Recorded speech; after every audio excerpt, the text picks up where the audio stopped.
seeing it with my own eyes, being part of it, it's the most fulfilling things you can see. And for them, for these young men and women, it's who they are. They are the pioneers. They are the trailblazers.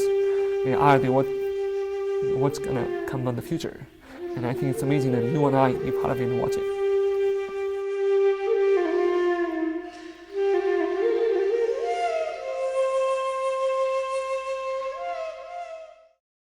My name is Girish Kimire. I was involved with the branch at the beginning of when the refugees started to come into Utah.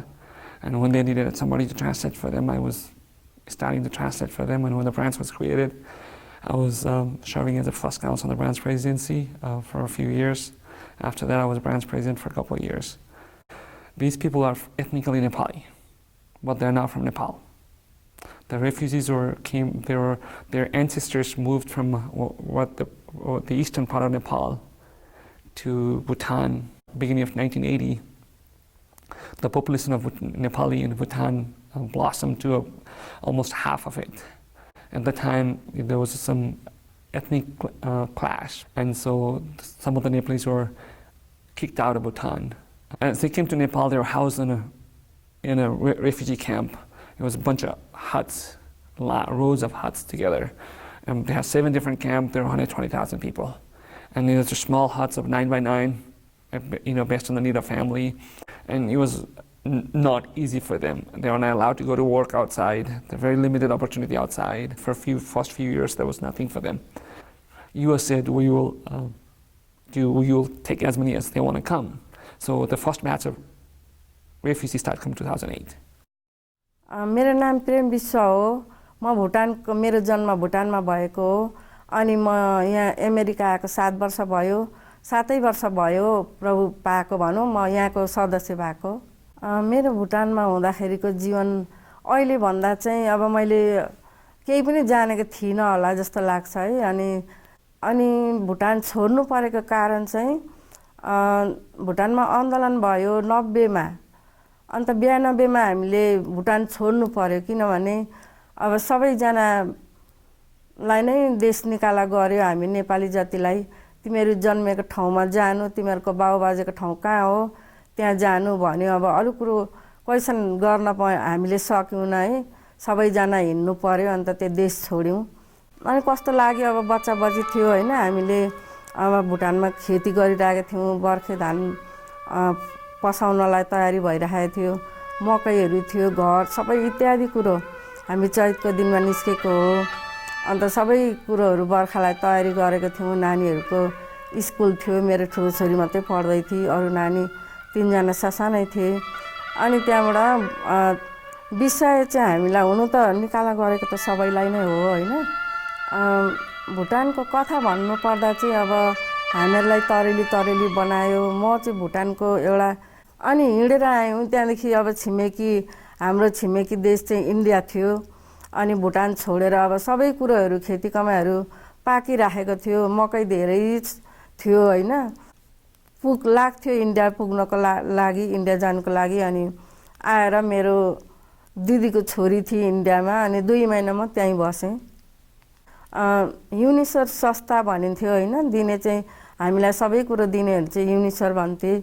अनि त्यहाँ चाहिँ 5 Ghana बाँस अन्त एउटा plastic छाना लाउने plastic अनि 5 वटा खुट्टी गाड्ने बाँस दिएको थियो। अनि 5 वटा अब हाम्रो रुपैयाँ पैसा पनि थिएन, नानीहरू मसिनो थियो। अनि खाने लाउनेको त्यति बेला खानाको केही उयै थिएन, दिने सुविस्ताहरू हामीलाई थिँदै थिएन। अनि त्यहाँबाट हामी यहाँ अमेरिका आउनु पर्दा चाहिँ एकदमै डर लाग्दो समस्या हुन्थ्यो।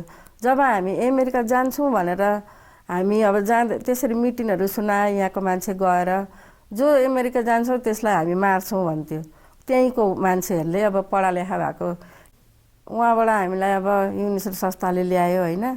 यहाँ आएर म कटनहुडमा बसेको थिएँ। सल्ट सिटी एउटा नै हो। अनि कटनहुड यहाँदेखि अलि उँधो पर्छ। अनि हामी बस्दै गर्दाखेरि मिसनरीहरू आउनुभयो हाम्रो घरमा।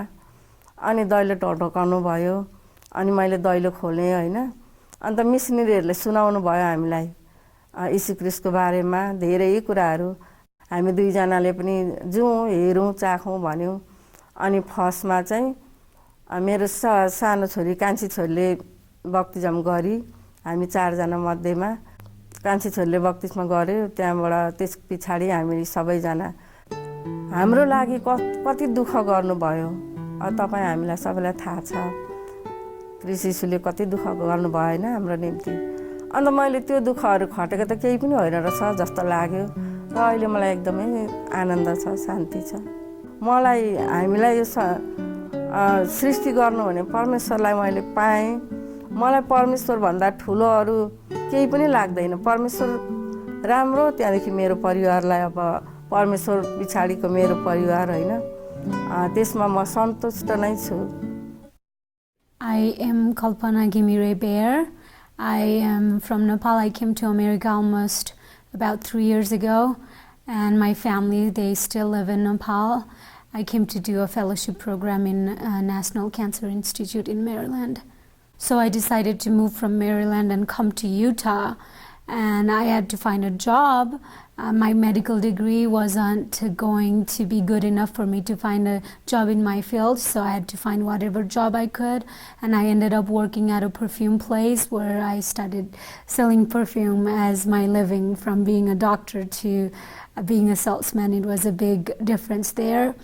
At that point of time, I was in literally one of the worst places I have been in my life.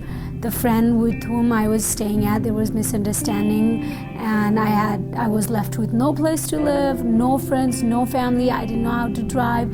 I didn't know a lot of people here other than having that one job. I basically had nothing.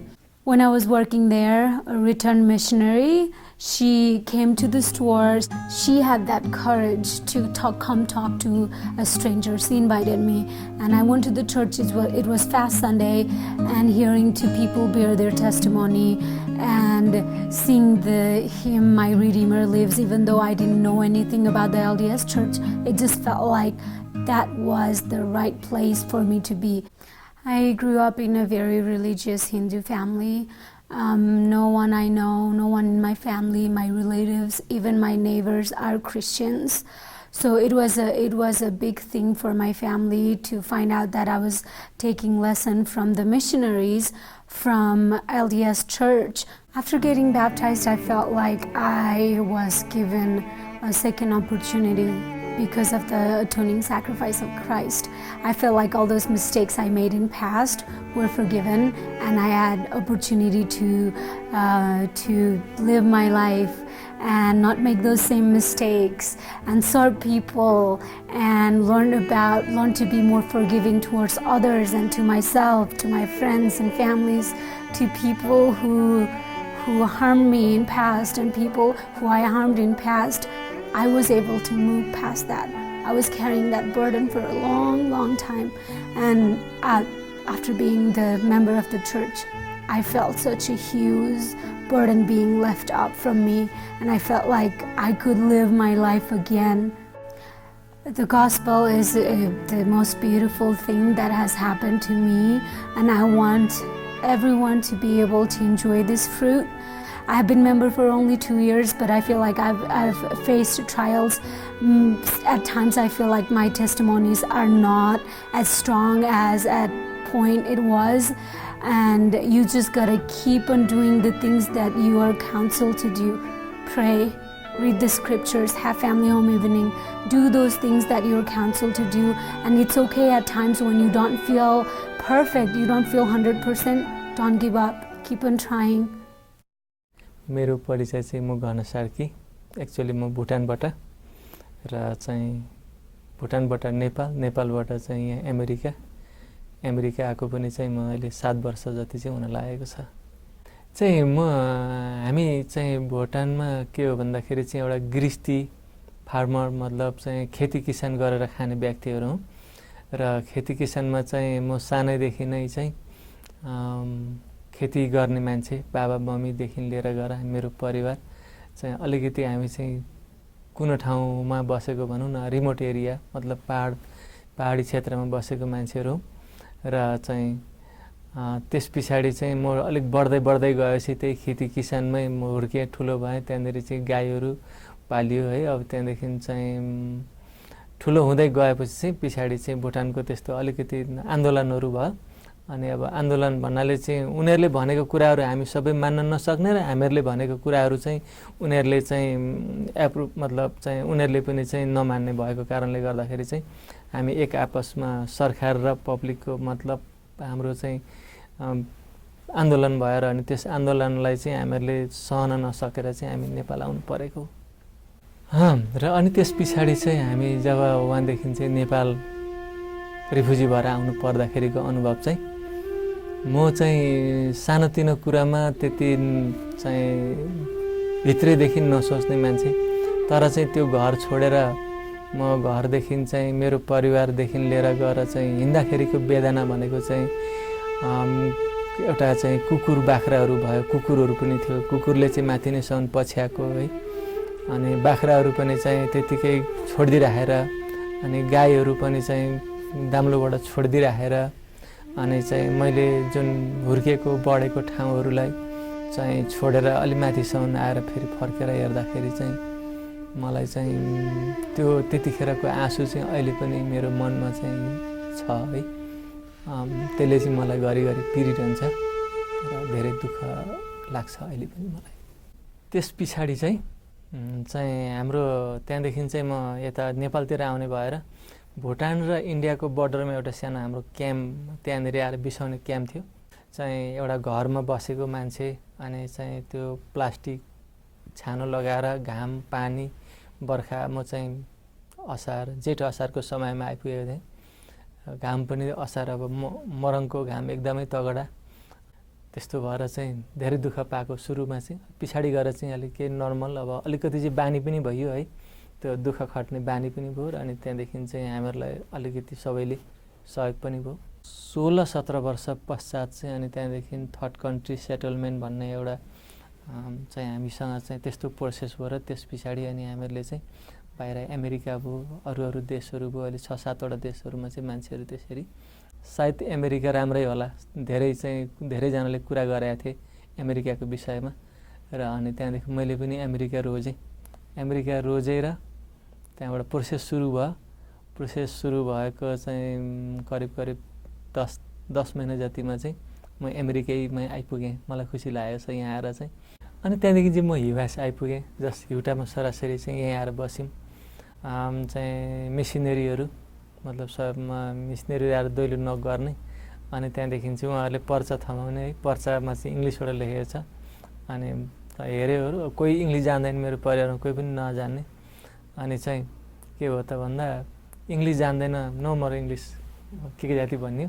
अनि त्यस पछाडि चाहिँ हाम्रो चाहिँ president Girish Ghimire धेरैचोटि मेरो घरमा आउनुभयो र उहाँहरूले पनि चाहिँ एक्सप्लेन गर्नुभयो काम गर्ने तरिकाहरू छ, त्यो साँच्चीकै सत्य छ र मान्छेहरू जुन काम गर्छन् त्यो एउटा बाइबलदेखि लिएर गएर चाहिँ यीशु ख्रीष्टको वचनलाई नै फलो गरेर काम गरेर देखेँ मैले। अनि त्यो नै ट्रु लाग्यो र अनि त्यस पछाडि चाहिँ म यो चर्चको मेम्बर बन्नको लागि चाहिँ म राजी भएको र मलाई खुसी लागेको थियो। त्यस पछाडि चाहिँ मलाई फेरि चाहिँ यो चर्चको अगुवा यानि कि एउटा ब्रान्च प्रेसिडेन्टको रूपमा चाहिँ म चाहिँ हाम्रो नेपाली भाषामै हाम्रो जुन धर्मशास्त्र बुक अफ मर्मन चाहिँ नेपाली भाषामै आइरहेको छ। अरूलाई कसैलाई बुझाउनु पर्दा पनि चाहिँ यो चाहिँ यस्तो चाहिँ हो भनेर म भित्र हृदयदेखि नै बुझाउन सक्छु भन्ने मेरो एउटा विश्वास जागेको छ यो बुक अफ मर्मनले चाहिँ मलाई। मैले यो बुक अफ मर्मन जम्मै पढेर सिद्ध्याएको त छुइनँ, तर पनि चाहिँ मलाई के चाहिँ थाहा छ भने बुक अफ मर्मन पढ्ने बित्तिकै चाहिँ हामी साँच्चीकै सत्य बुक र सत्य धर्म चाहिँ यो रहेछ भन्ने खालको कुराहरू चाहिँ त्यसबाट हामी बुझ्न सकिन्छ र चाहिँ यसबाट यो पढ्ने बित्तिकै चाहिँ हामीहरूले कुनै एउटा अर्कै अनुभव अर्कै फिल पनि लिन सक्छौँ हामीहरूले र यसमा चाहिँ यो बुक अफ मर्मन चाहिँ धेरै आशिषित धर्मशास्त्र हो भन्न चाहन्छु म। If you think of it, it is Lord has picked his people from one place to taken into another place throughout history of mankind. If you can imagine, for them living in being chased from Bhutan, living in a camp, and eventually come to this land of free, their descendants going to talk about them as of same reverence as we talk about the pioneer heritage. This is a gathering of Israel. As the Lord says in 10th article of faith, that we believe, and as we say that we believe in the literal gathering of Israel. And this is the part of the literal gathering of Israel. These people are coming from faraway land, as far as you can imagine. They come here, find the gospel, and join the church, enjoy the fruit of gospel in their lives, the joy that brings knowing the gospel and changing their lives, changing descendants' life, and making themselves useful in the hand of the Lord. That's what the Lord's doing with them. As I said earlier, the Lord is in every detail of our lives. He brings His people, and He knows every one of us. This is a miracle to me that these people came here. And I think, to me, that's why I realize the Lord knows more than we ever know about ourselves. And that's what taught me.